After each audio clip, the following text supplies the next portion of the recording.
Welcome. If you want to perform hard reset of your PlayStation Vita, you have to go for the settings.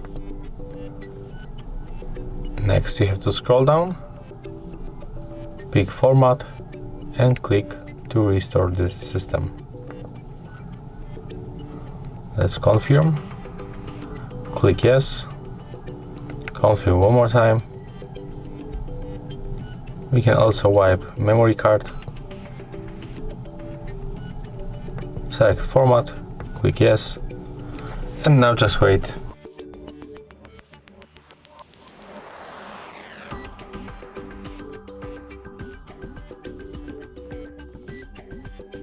Okay, and as you can see, the reset is complete. Right now we are able to make the first setup of this device. So if you find this video helpful, remember to leave a like, comment and subscribe.